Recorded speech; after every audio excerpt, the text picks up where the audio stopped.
I'll see you later.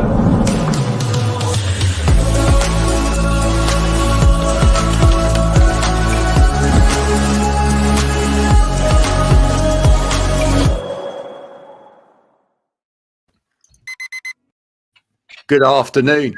Graham Coath here with Damien from Coulbearers. Sorry about the full start this afternoon, but that's one of those things. It's happened twice today. I've gone to press the live button. The connection with the platforms hasn't worked, so I've had to restart. There we are. What happens in the world of gremlins and technology, my friend? There you go. So you can hear me okay? I can hear you great, Graham. Yeah. Fine. Good. So tell me, I've heard the single, and we'll talk about that in a minute, and we'll talk about where you're going project wise in a minute. But tell me about where music started for you. When music started for me, oof, God, probably my mummy's tummy. I imagine. But from being because I can't really remember that so well. From being a kid, I was the youngest of 5 in a big family with lots of older siblings. And so I was exposed to a lot of different music, you know, from an early age, from Sex Pistols to Frank Zappa to Roxy music to a lot of heavy metal and all sorts really. And so I was buying my first vinyl, I think, at the age of about 6. I think. Wow. Do you know what that was? I'm pretty sure, I've got to get the order right, but I'm pretty sure it was the theme music to Monkey Magic, the BBC TV. Oh my goodness. Such a tune. I bought that. Did you? Yeah. You still got it? I lost my copy. No, it got so scratched up from playing it and playing it and playing it. I think it just ended up in the bin, which is a shame because I bet it's worth a fortune now. But you know, Monkey Magic, so good. Monkey Magic. I mean, wasn't that great? And the B-side's brilliant as well. It was. So yeah, so then I was hooked, and I was buying. I think the first albums I bought was the Specials. I was really into early Adam and the Ants as well. Right.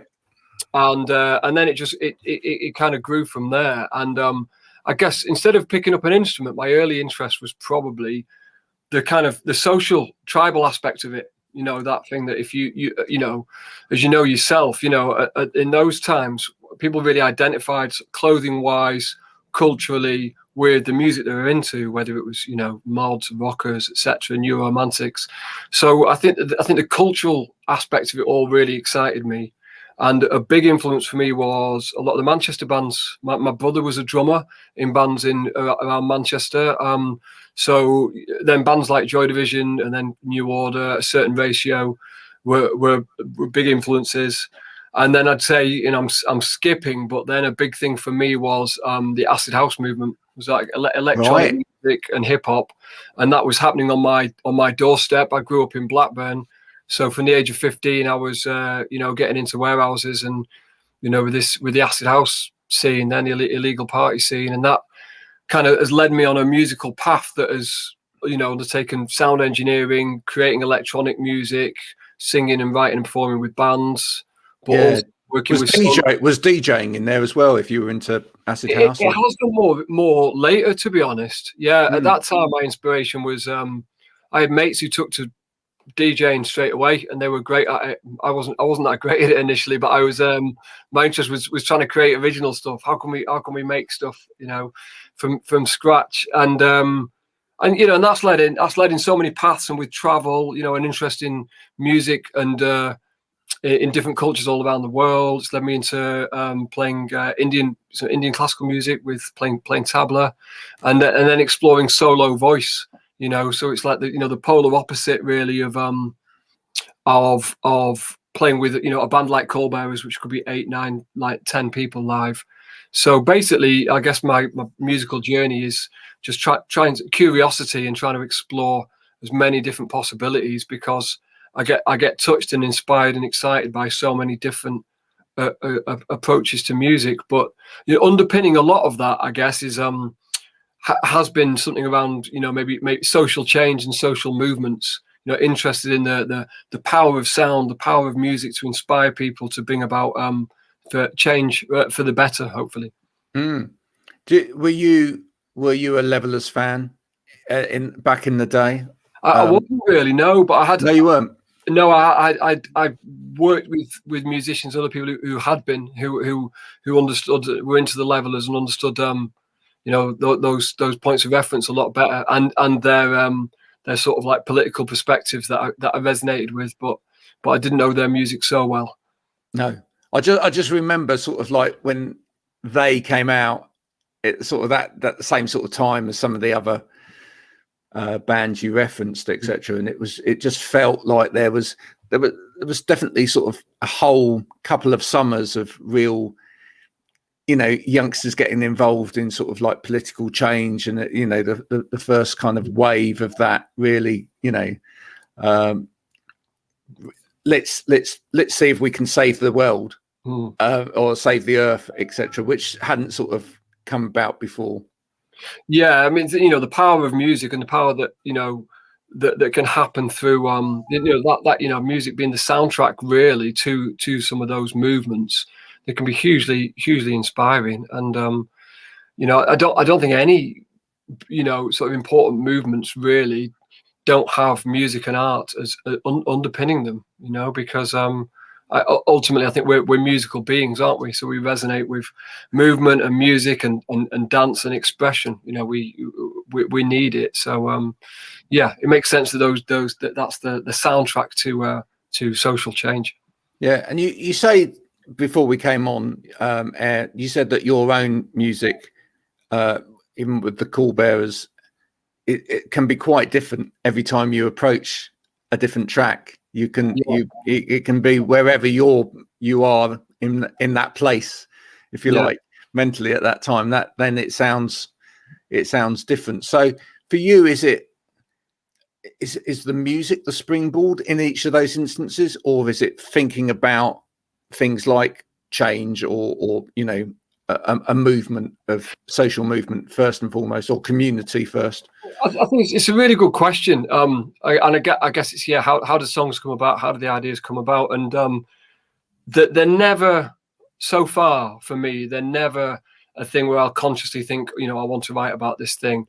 They're often a response for me to a strong emotion that comes up, and so they are very cathartic. It is very cathartic for me to write songs. So I'd say the majority of Coalbearers songs are an exploration of, there's different themes that naturally have come up, and I guess they're an exploration of the self, you know, trying to make sense of what's going on in here, and often that's in relation to trying to make sense of what's going on in society and wider society. And I think if your eyes and ears are open, then what's often going on or has been going on in wider society is, you know, there's been a great deal of inequality, a great deal of difficulty for lots of people. So those have often in the past been inspirations for me to kind of write about, to try and make sense of those, you know, those aspects of injustice. And I guess rather than trying to write something that's a story that goes from A to B, in a way, a lot of the songs have a bit of a dreamlike quality for me, in that, you know, a dream, you know, the narrative perspective changes, the characters change, you're in one place, then you're in another. And so songwriting's like that for me. You know, it's an opportunity for the mood of something to come out where you feel like, yeah, that feels right, and that feels like it's done. That's telling a story of the mood or the feeling I want to express. But there can be lots of a change in surrealness in a way in that, you know, rather than it being sort of linear narrative. So I'd say it's more songwriting for me is a response, an emotional response to what's going on for me, and something that I really feel like I need to get out. And within that, it's often cathartic, and there's often an aspect of expressing something that might be difficult or a difficult feeling, you know, and it might come out as something that's difficult, or it might come out as something really, really positive in a way. Yeah. And Burst Through the Borders, the single's a little bit like that. You know, it's there might have been difficult emotions going on, but it's like, it's channeled into something a bit more positive and less sort of like dark and twisted than some of the Coalbearers stuff is sometimes. So what is that song about? What that song about is about, I guess it's kind of, it's being like bombarded really sometimes with the apparent complexity of our lives, you know, or the our lives and the problems that we seem to face, you know. as a society, as a collective, as community. And so the intention of the song really is to bring everything back to simplicity. It's like, well, what if, it's something that believes in like the power and the possibility of change. What if that we could transform everything, that actually we have the power within ourselves, individually and collectively, to transform everything with love. And I know that it sounds really kind of like light and fluffy and hippie, but really, I think, every moment of every day, we ultimately have conscious choice. We have choice about how we act, how we respond to stimulus around us. And actually, we do have the power within ourselves and with each other to completely transform the societies that we live in. And it's interesting for me that this song is coming out during during COVID, post like the bigger lockdowns that we've had so far. Because I was just going to ask that. Yeah, I mean, when was it actually written? It was actually written in 2017. Right. Yeah, and I was going to record it with a in more of a solo project, but I thought I also want to record it with Coalbearers as well. And it's just happened that it's kind of landed now, and you can see externally, can't you, that we've change kind of gets forced on you, but it shows that we are capable of responding. We have to respond in different ways to kind of navigate our way through things. So the intention of the song is like looking at like the mundane aspects of everything around us. It's like it references like the bus stops, the pubs, the clubs, the markets, the banks, barracks, prisons, these hospitals, the buildings and institutions in our culture, and just imagining all of these places filled with this different energy, this force of love. And the idea of the song is like leave no one behind. It's like it's about all of us.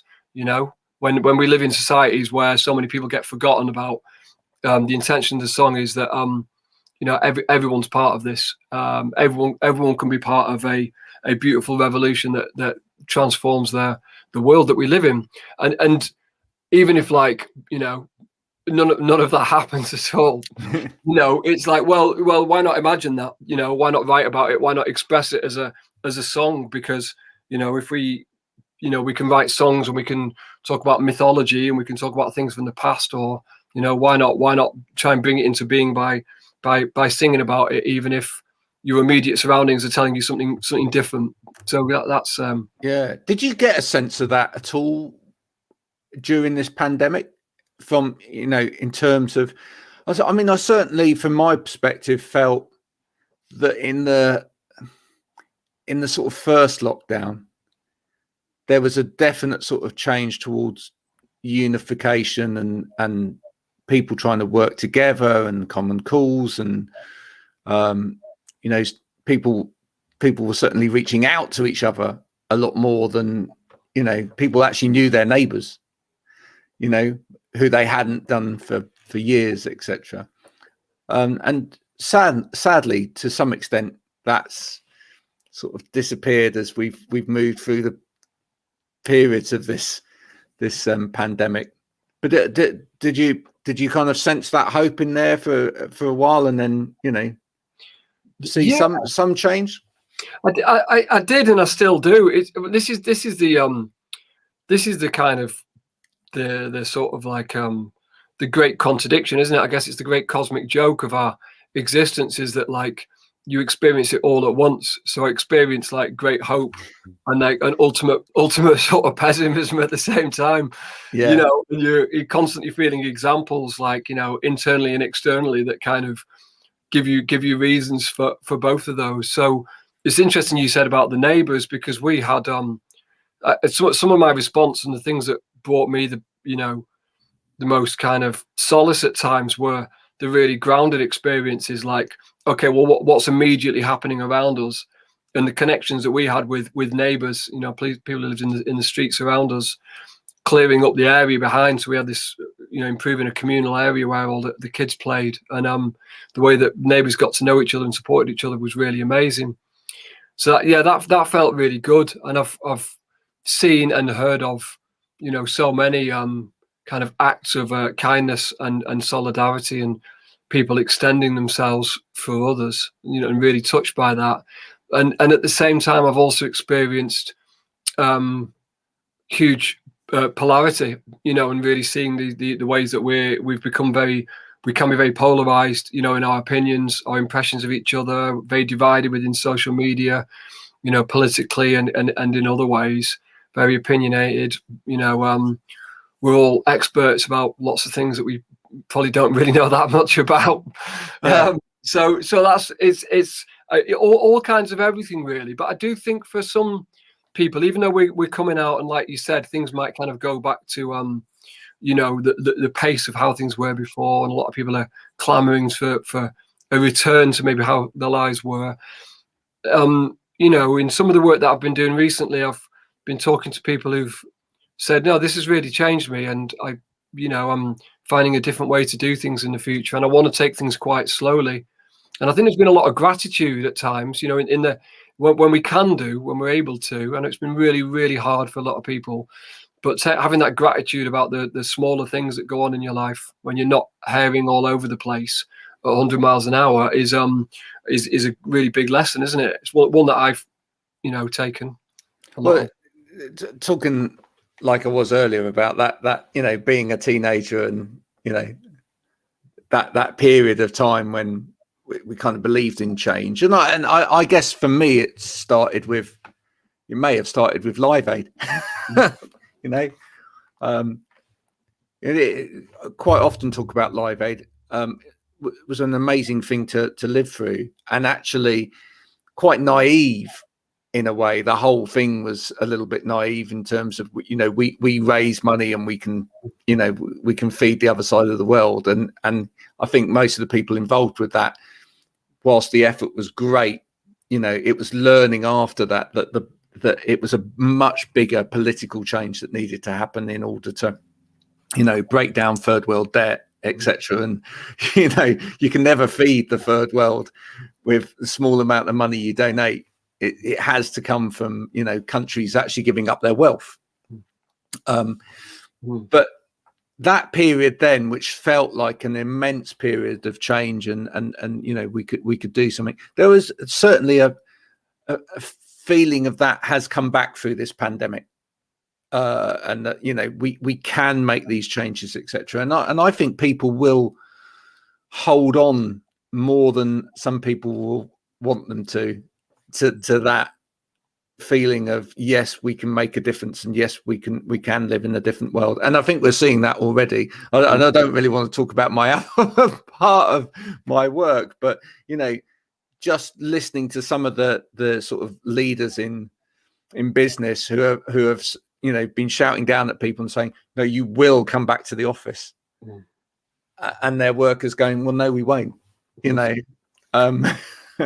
you know, we've found time at home with the family. We've discovered that we can be productive for you, but we can, you know, we can see the children, and we can pop outside, and we can go for a walk when we want to, and we can do all of these things. I don't think people will let up from that.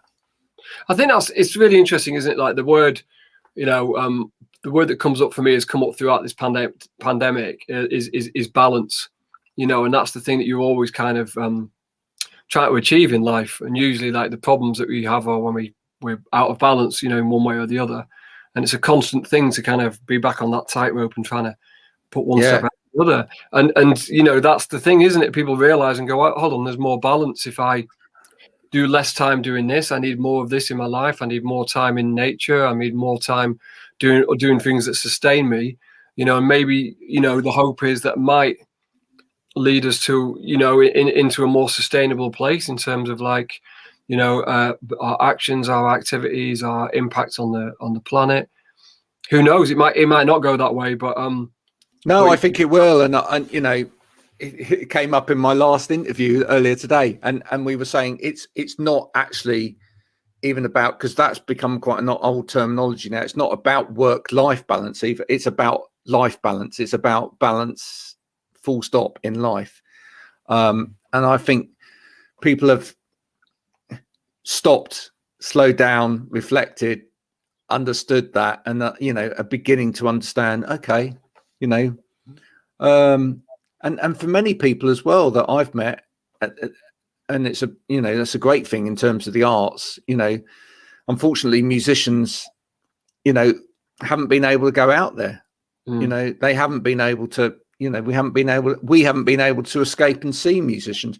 Now that's dreadful, but what it does mean is that there are people that have really come to then appreciate what it is that musicians do, what it is that music gives back to people, and I'm not talking about the people that are, just want to feed the machine, because, there's that.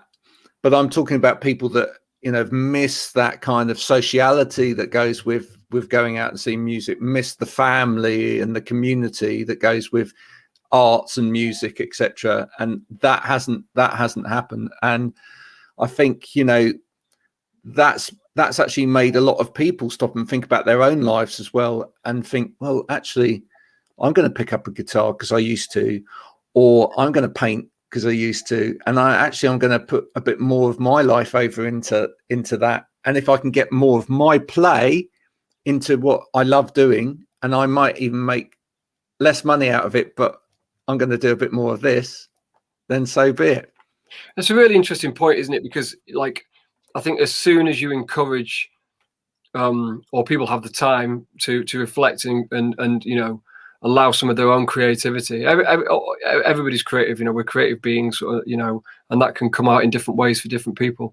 The more that gets encouraged and comes out, that in itself does transform society. It transforms us individually. It transforms society. It's a gift to ourselves, and it's a gift to each other when we can express our creativity. So that in itself, could have a huge effect if people honor that impulse within themselves, to express that.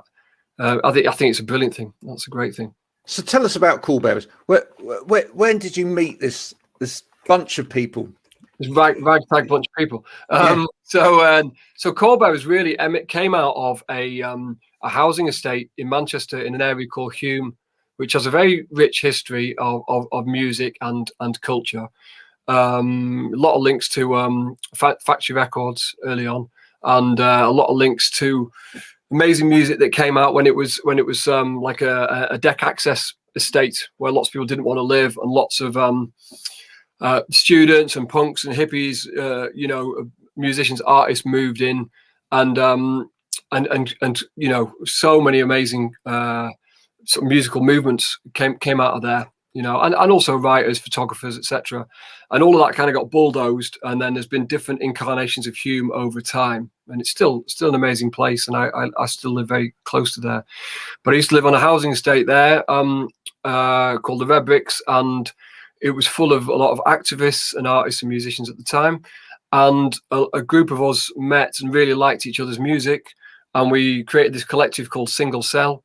And the idea was to kind of support causes that we were interested in, social justice causes that we wanted to support, but to be doing that through music, so putting on benefits, putting on different events, etc. And we wanted that to not be dry, we wanted that to be really expressive and expansive, so within our group there was folk musicians, there was people doing kind of out there electronica and soundtrack stuff and jazz, but Coalbearers was one of those projects where a lot of those people met, and so musically it had the space to honor all those things. And because for me, Manchester is such a melting pot culturally and musically, so in there was hip hop, there's dub, there's Afrobeat, there was influences of all of the heritage of bands who were in the city, but all the different little cultures that are prevalent that don't always get the kind of praise and the attention. So Coalbearers came out of that really, and it's had many incarnations since then of musicians who've gone off into other projects or moved away, and other people who've come in. So I'd say it's now more like a collective, and across the album that will come out in 2021, there's probably 26, 27 musicians maybe. Wow. From around the UK, and then also people who are in Europe. So contributing and coming in and out. So I'd say it's definitely a collective, now. Yeah, absolutely. And so when I said that earlier that this latest single could actually win, if you had an album like that you could actually win a prog award, in a way you are the true sense of progressive music, because actually what you've done is you've got a melting pot there of different backgrounds, different genres, different ideas, etc., and you're trying to progress music as a collective of people together. Yeah, and yeah, thank you. I mean, it's not in any way sort of, I mean, it's conscious when you're making the music, in the sense that it's like, does this feel right? How does this feel? But it's not conscious in the sense that we think, oh, we want to mix an element of this and an element of this. It's I really admire people who can make music that is quite genre specific in a way, because I think that is also a skill, but it's not something it wouldn't come naturally to me. The natural thing is to mix things, you know. It's like, and a lot of the bands that I've always loved have done that. You know, like, you know, people, if you got 10 bands that came and emulated Joy Division, they wouldn't be listening to all the references that Joy Division would have been listening to, because they were listening to you know, they were into Giorgio Moroder, and they were into Donna Summer, and they were into you know, up-tempo electronic music, you know, as one of their influences. But people just see the end product and then try and emulate that. But the reality is, I think, is that there's so many amazing places to take influence from, whether it's, you know, music, art, film, and literary, you know, as well. So, you know, and that's some of the underpinnings in this latest single, is that there's quite a lot of literary references that have influenced me in the writing of the lyrics, and also, you know, looking at different spiritual traditions as well, because like, it's very much about, you know, the references in the song, or some of them are about, you know, his kind of like modern urban life, and whether that's mundane or not, you know, the football and the pub and stuff like that. But but those things are really beautiful as well. You know, they can be really beautiful, and they're really amazing, influenced by some of these texts that bring kind of like quite old ancient wisdom. And it's the marrying of the two, you know, elements I kind of find quite funny and interesting to me, because again, you know, there's lots of wisdom we can learn about from different traditions from the past, but ultimately we're here knocking about in 2021, you know, in our kind of modern lives with our first world problems, you know, for many of us. So it's again, it's bringing these different elements together to try and to make something that feels true to me and what I see around me and what I experience.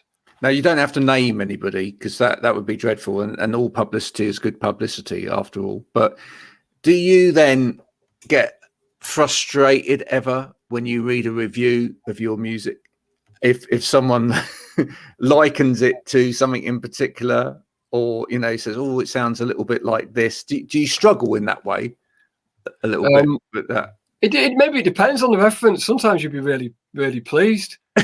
You know, there was one that come up for this single, and I really liked it. It was like, if Massive Attack met what it might sound like with if Massive Attack met Laura Marling with like a dash of, is it Mojave 3 or Mojave 3?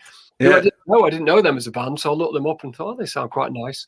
So so that was quite informative, actually, because it educated me a little bit. But anytime someone throws Massive Attack into a reference, I'm very pleased, because yeah, and you'd probably hear that more maybe in some of the other Coalbearers stuff as an influence, maybe more than Burst Through the Borders, which is maybe a little bit gentler. But they're definitely a big influence. Well, I have to say, same here. You know, living just south of Bristol, you know, one that has to be you know, inspired by music out of Bristol over the years, actually, full stop. I think Bristol's always had a really interesting sound of its own. Yeah. You know, Massive Attack, Portishead, you know, Ronnie Size back in the day as well. I just think there was just something different about the Bristol sound. It was slightly harder than some of the stuff that was coming out at London at the same time. It had a little bit more grit to it, but it, you know, an edge. Yeah, definitely got an edge to it. So no, never complain about getting sort of compared to Massive Attack. That's for certain. Yeah. Having said that, I don't think it actually sounds completely Massive Attacky. I think it does sound its own thing, as I say, and I think that's great. So what would we expect from what are we in terms of where this journey goes over the period of the album? What kind of things do we expect sonically from the rest of the album? Sonically, so I'd say all of the tracks are some of the common threads instrumentally are generally is lots of horns, lots of strings, really big drum beats. I've always been really inspired by groove. You know, everything really comes from rhythm. One nation under one groove. One nation under a groove, and you know, and even the way I kind of write lyrics and the way I write vocal melodies, it really, and to me, it's always just coming from rhythm. So you know, and that's everything from, like, you know, mantras and nursery rhymes and hip hop and yeah, it all feels like a drum beat. So I'd say if you, what you'd expect from Coalbearers is this really strong rhythmical element that just drives everything forward. But even though it's very influenced by a lot of electronic music, everything's played live within this project. So it's lots of strings, lots and lots of vocals. It's very multi-layered, and it's a big sound and a big production. And with Burst to the Borders, like I said, has got a little bit more space and is a little bit slower. And there's an intensity to all the songs. You know, they are all taking you on a bit of a journey, and sometimes that's euphoric, but generally the vibe, I'd say, is bittersweet. You know, it's like you can't have the light without the dark. So there, it's all in there. Yeah, and there's no fillers. Basically, this album, it's like, yeah, track 1 to 10 is everyone's a big hitter. You know, I think. Great.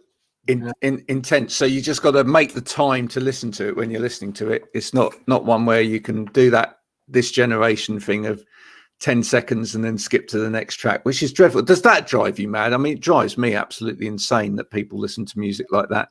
You know, yeah, I've had 10 seconds of that.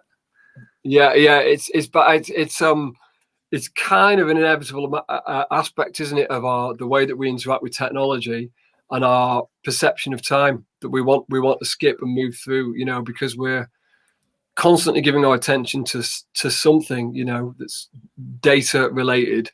So yeah, I do despair about it a little bit, but I totally understand it because I can do it myself. Yeah. You know, do you think it's a skill set that we need to start teaching youngsters to get back to, though, is to just have, and I don't mean this with any disrespect to youngsters, I've got 5 children myself, but is trying to teach them, and I try to do this as much as possible with them, but try and teach them to have a little bit more patience with things. I think it's really beneficial, isn't it? It's because ultimately, when we are moving in that sort of very, very fast paced sort of consumption mode that we have, we are a little bit out of balance, aren't we? We're not really open to everything. We're not really opening our senses to the world around us. And I think, you know, like you were saying, we're not really open to what an artist, you know, might be trying to tell us, might be trying to communicate to us, because we're not fully open in that state. We're kind of, what's the next thing? And if we're always looking what the next thing is, then we're not present in the moment. And ultimately, if we're not present in the moment, we're not really enjoying our lives or getting the most out of our lives, because you can't be. So yeah, I agree. It's you know, we're operating at different frequencies, aren't we, for doing different things. And it's great having loads of tech around us because we can do things quickly and communicate with people. But we get pulled into that mode where we forget how to operate in a different way. And I think that's a really important thing to remind each other and to convey to people, particularly younger generation, is that there is another way to be, and it's of huge value. Yeah, it's difficult because we're all so busy, you know, and we all move at that kind of speed. It's the easiest thing to do is to give a child an iPad and say, just get on with it. But you know, actually, occasionally we should do it the other way around, which is actually to take the iPad away and say, look, today we're not going to do anything with that. Let's you know, build something with stones, or let's sit and listen to this and do this. You know, it's totally that. Yeah, I agree completely. I was doing one of the other things I do that's music related is I facilitate voice workshops, singing workshops, where we take people out into nature, we take people out into the woods and teach or share, learn songs from different traditions. And it's just brilliant because it's completely away from tech, and it's just you, and the instrument is your voice, and we have a fire and we have food. And the person that I facilitated with, she's very skilled with nature connection and forest schools and foraging and things like this. So to bring people into that environment and mix that with music is a real tonic, you know, and people find that really healing, because it takes you out of that environment. So things like that I recommend for anybody, really. Thank you very much for talking to me today, Damon. It's been really, really interesting catching up with you. So where can people get the single at the moment? That's available on Bandcamp, is it? Or well, it's released on. It will be on Bandcamp. Yeah, it gets released on April the 29th. Yep. Bandcamp. Yeah, if you use Bandcamp, which I thoroughly encourage people to do so, it'll be available there. You can pre-order it on Bandcamp now, and you can pre-order it on iTunes. It'll be on iTunes, Spotify, etc., etc. But what I'd also love to draw people's attention to is the video, because the video for Burst Through the Borders gets released today. It's just been premiered online, and that is a lockdown video that we shot just with mobile phones when it was like fully locked down. Didn't really do anything. We were out in the morning sneaking around Manchester, and you will see these views of the city and views of nature and views of the city centre where there's nothing going on apart from the singers. And it's you know, it's really a moment in time that anybody who's experienced lockdown, I think it will mean something and resonate with them, hopefully. And that's up on YouTube now, on the Coalbearers YouTube channel. I think some of those videos are amazing. I mean, another guy that I've done some work with, Paul Brown, did some videos from the centre of London, from sort of Oxford Street and whatever, with nobody about. And you just think that is, you know, people looking back, that's once in a lifetime. That's never going to happen, hopefully, again. But it just teaches you something, doesn't it, as well? I mean, I think just seeing those streets empty, but life has carried on behind the lens. You know, I think teaches you something about how, you know, what's really important in humanity, etc. So, you know, no, that's brilliant. I look forward to seeing that, and I'll put the link for anybody that wants to see the video. I'll put the link from all of these posts around this interview today to the video as well, so that people get to see that. Brilliant, thank you. And on YouTube as well. So no, that's good. So yeah, and then in terms of the album, do we have an idea of when that will hit? It's going to be later in 2021. I can't give an exact date. It's probably going to be like October-ish. It might sneak into November, but sometime around there. There's also going to be a crowdfunder as well a bit later on for the album. There's going to be another single as well to come. Oh, so yeah, what will people be able to buy on top of the album? T-shirts, or there will be any merch or anything like that as well? There's some of the old school T-shirts that are brilliant that we're running out of, but we've basically on every release at the moment we are connecting with, we collaborate with a different visual artist. Brilliant. So this single's got a guy called James Roper, who's an amazing artist. The last time we worked with another artist based in Manchester called Stephen Raw, and again for the next single it's going to be somebody else. So we're hoping to create new merch, posters and T-shirts from their work as well to share with people. That sounds fantastic. So do support Coalbearers. Eventually we might see an element of you live with some of this work. I mean, I can't suppose you get all Coalbearers on stage all at once, but we used to, yeah. But yeah, you're right. There might be some smaller versions of the band initially coming out of this, you know, in twos and threes, and then I think as the year goes on, later as we get more towards the album, then we'll try and come out in full force. Brilliant. Well, yeah. If you ever hit the West Country and you're down this way, Exeter, Bristol, or whatever, do let us know. And I'll come along and see you. We'd love to. And the other vocalist who I work with in Coalbearers now, Ruth Blake, she's based in Somerset. So as is the bass player Nick Malin. So yeah, we're up and down. So we're yeah, definitely all over the UK. Absolutely. Well, we've had Ruth on the show for an interview. So great. And that was wonderful. So yeah, Absolutely. Well, hopefully we'll catch up with you sometime when we're all able to do that. But for now, Damien, thank you very much for joining me today. Thank you, Graham. It's a pleasure. You take Cheers. care. Bye for now. Bye.